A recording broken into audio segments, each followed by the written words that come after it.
Assalamualaikum warahmatullahi wabarakatuh. Kita akan coba membahas beberapa soal dari soal-soal UTS di tahun sebelumnya. Di studi kasus yang pertama ini, kita akan membahas mengenai matriks. Jadi kita akan mencoba membuat algoritma atau program matriks dalam bahasa Java.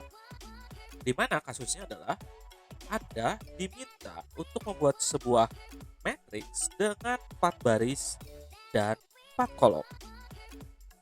Dan nanti output dari matriks tersebut Anda akan diminta untuk membuat diagonal bintang seperti ini di antara X.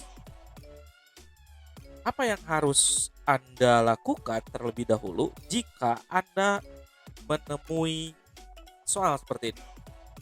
Yang perlu Anda lakukan adalah Anda perlu untuk melakukan coret-coret dulu, atau kalau bahasa Sundanya ngotret dulu. Kira-kira bintang ini berada di posisi keberapa saja atau alamat keberapa saja. Jika kita lihat, bintang seperti yang dijelaskan di soal ada pada titik atau nilai 0,0, 1,1, 2,2, dan 3,3. Berarti asumsinya adalah bintang akan dicetak atau dimasukkan ke elemen yang barisnya sama dengan kolom atau elemen baris sama dengan elemen kolom. Sehingga kita tinggal membuatnya. Ini adalah programnya. Tadi sudah dijelaskan bahwa kita akan buat baris jika baris sama dengan kolom akan diisi bintang. Tetapi jika baris tidak sama dengan kolom, akan diisi X. Yang perlu diingat, matriks itu adalah array 2 dimensi. Indeksnya ada 2. Indeksnya untuk baris dan kolom. Dan format deklarasinya sama seperti array, hanya saja kita akan menggunakan 2 kotak seperti ini atau kurung siku seperti ini. Karena yang satu untuk baris, yang satu untuk kolom. Mari kita mulai, di mana di soal Anda diminta untuk membuat 4 baris 4 kolom. Berarti yang diperlukan adalah kita membuat sebuah array atau matriks dengan nilai 4 baris 4 kolom.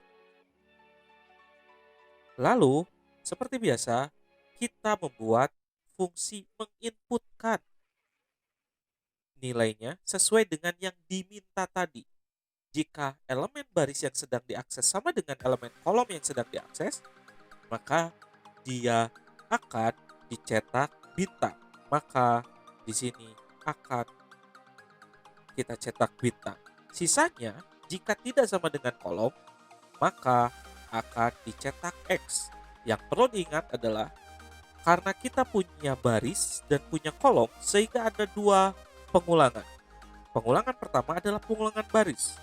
Pengulangan kedua adalah pengulangan kolom. Kenapa? Karena ingat, kolom itu berada di dalam baris. Kita baru bisa masuk atau mengakses ke baris selanjutnya jika baris tersebut sudah diselesaikan semua kolomnya. Jadi, selesaikan dulu kolom, baru kita pindah baris. Di sini ada pembandingan. Jika dia baris sama dengan kolom, maka dia akan dicetak X.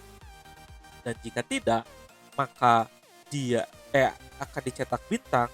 Dan jika tidak, di sini berarti baris tidak sama dengan kolom, berarti dia akan mencetak X. Dan berikutnya adalah kita akan mencetak nilai. Yang perlu dilakukan hanya kita cukup mencetak dengan cara melakukan looping yang sama. Looping awal atau paling luar adalah looping untuk baris. Berikutnya adalah looping untuk kolom. Lalu berikutnya kita mencetak sistem outprint, net baris dan kolom. Di mana setiap kolom kita tidak mencetak baris baru untuk mencetak. Sehingga setiap menyelesaikan setiap barisnya atau menyelesaikan semua kolom dari tiap baris, maka kita akan mencetak atau memindahkan kursor ke baris yang baru. sehingga akan pindah baris. Kita akan coba untuk mengeksekut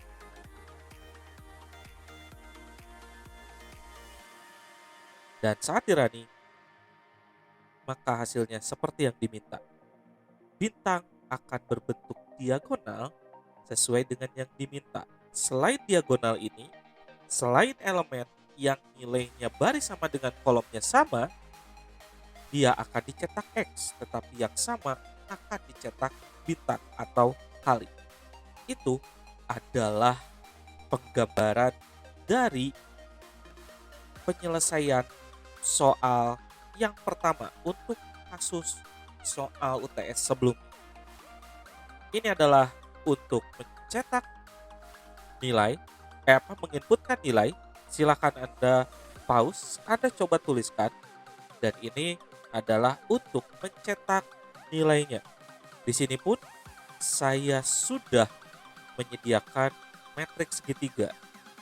Jadi jika diminta ada soal matriks segitiga, maka yang perlu dilakukan adalah kita tinggal melakukan sama mengotret, dan di mana barisnya adalah kita akan mencetakkan satu jika atau sebanyak baris keberapa dia. Jadi kalau dia baris pertama, satunya akan dicetak satu kali. Jika dia baris kedua, berarti dua kali. Jika dia baris ketiga, berarti tiga kali. Sehingga saat dirunning akan muncul seperti ini. Ini adalah matriks segitiga dan ini adalah matriks diagonal. Silahkan Anda ikuti, Anda pause saja jika Anda ingin menuliskan. Silahkan pause di sini. Jika sudah, Anda pause di sini dan selesaikan semuanya. Itu adalah penyelesaian dari soal yang pertama. Soal yang kedua adalah kita akan membuat array of record, di mana record yang diminta adalah record mahasiswa yang memiliki atribut NRP, nama, nilai, kelas, dan IPK. Lalu, pada kelas utama, kita akan membuat array of record yang mengakses kepada record mahasiswa tersebut. Di mana buatlah proses input dan output dari array of record mahasiswa tersebut. Jika kita bisa menggunakan metode, berarti akan ada tambah nilai. Jika input dan output menggunakan prosedur dan fungsi, itu akan menggunakan atau mendapatkan nilai juga. Berarti apa yang akan kita lakukan? Kita akan coba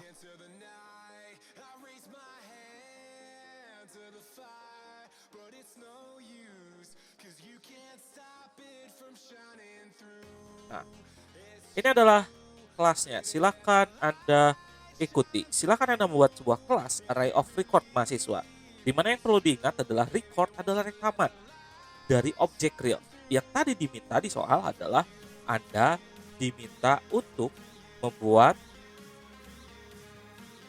sebuah rekaman dari objek mahasiswa. Di mana atributnya apa saja? NRP, nama, kelas, nilai, dan IPK.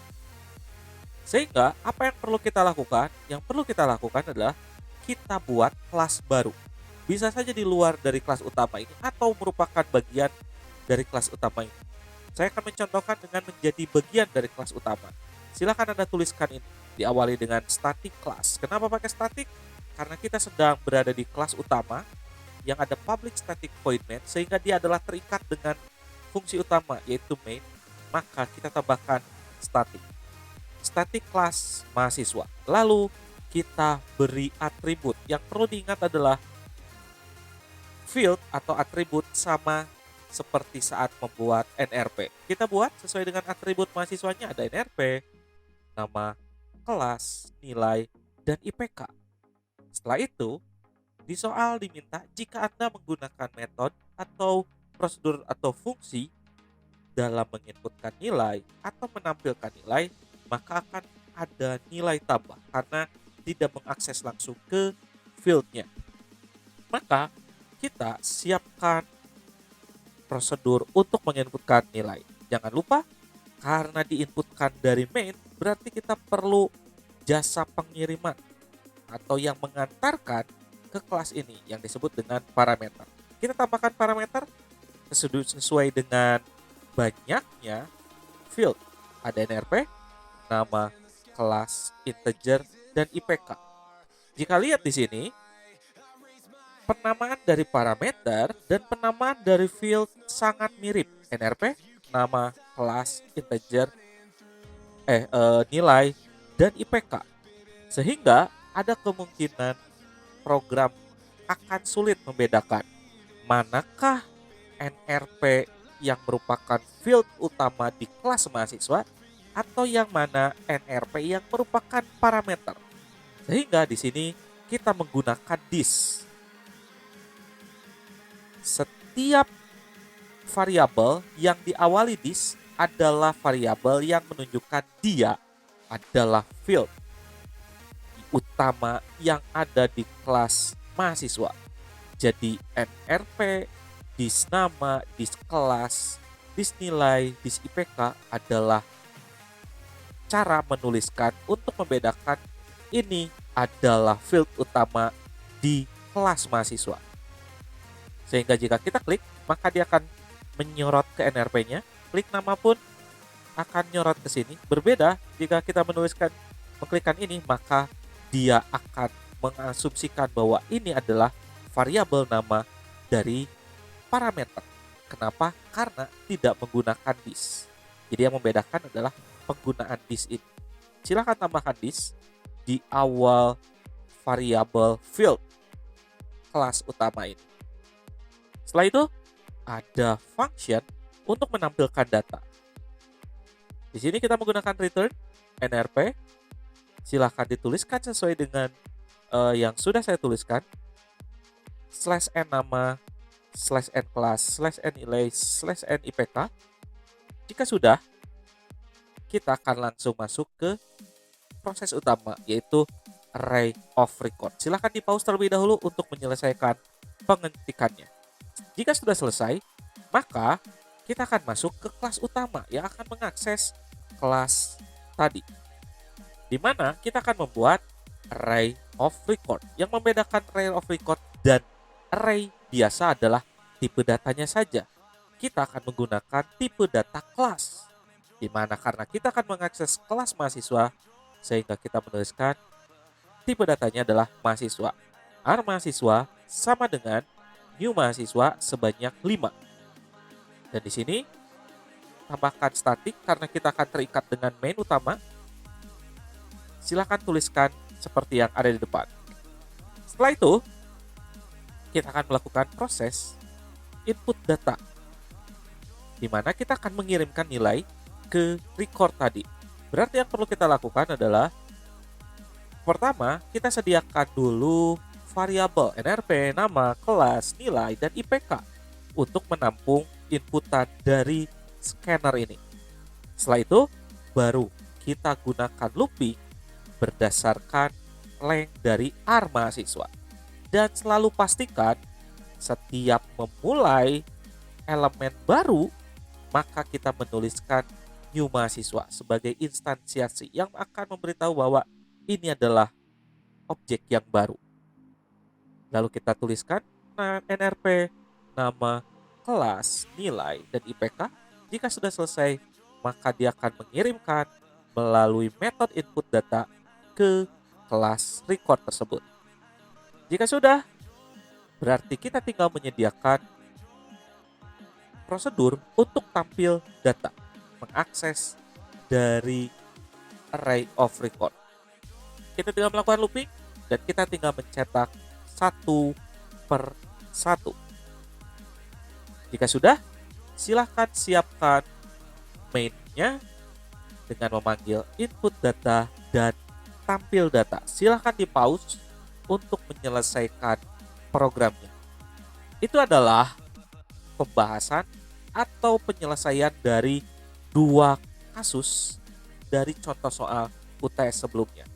Semoga ada manfaatnya, silahkan dipelajari. Kita akan coba lagi di video selanjutnya. Insya Allah saya akan mencoba mencari soal sebelumnya untuk coba diselesaikan dan menjadi contoh penyelesaian kasus dari UTS. Atas atensinya saya ucapkan terima kasih. Wabillahi taufik wa hidayah. Wassalamualaikum warahmatullahi wabarakatuh.